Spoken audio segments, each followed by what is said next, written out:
আন্তরিক ঘটনায় যখন সমস্ত মুসলিম জাহান শোকে দুঃখে ভেঙে পড়েছিল, কারবালার মরুভূমিতে যখন হাজার হাজার লাশ তোমার রক্তের মধ্যে পড়েছিল, ফোরাত নদী যখন মানুষের রক্তে লোহিত বরণ ধারণ করে মৃত মারওয়ানের কুকীর্তিতে বয়ে নিয়ে দেশে দেশে পৌঁছিয়ে নিয়ে যাচ্ছিল অত্যাচারের কাহিনী, তখন চির দুঃখিনী বিরোধী দেশে সদ্য বিধবা সখিনা তার মৃত্যু স্বামীকে কোলে করে এক ঢেলে উদ্যমানে চেয়ে রয়েছে। নিশর নিঠুর পশ্চিম দুলারির চক্ষু দিয়ে শুধু গড়িয়ে যাচ্ছিল অশ্রুধারা। পাষাণ্ড মারোয়ারি সে সখিনার হাত ধরল।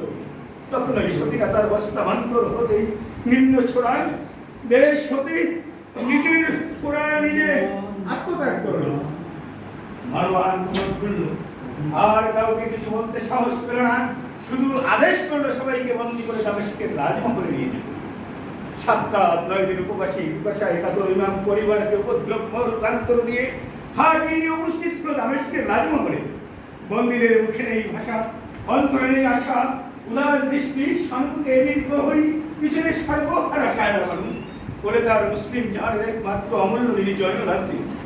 সময় শুভেচ্ছাদের দূর হতে ভেসে এলো মার্জনের কণ্ঠে, আসসালাতু খায়রুম মিনান নাউর।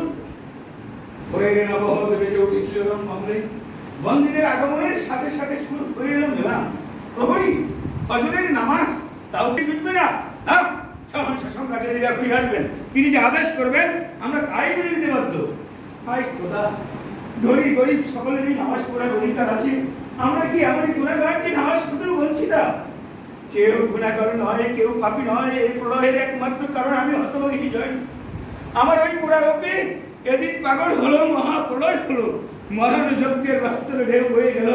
এত রক্ত, এত প্রবল, তবু এই হতভাগিনীকে ভাসিয়ে নিয়ে গেল না কেন? কেন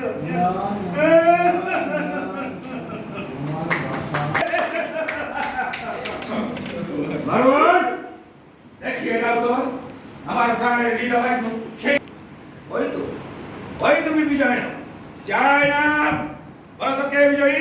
একদিন তুমি এই ইয়াজিদকে ঘৃণার চোখে দেখছিলে, মূর্খ বালিকা। দামেস্কের পাটনাহারি হতে গেলে তোমার ইচ্ছা কি দোষ ইয়াজিদ তোমার চোখের বালি? দুর্হ পাপী নরজন হেরিনে বদন তোর ঘৃণা জন্মে মোর নরকের বেশিকা চলে উঠে নিবিকার।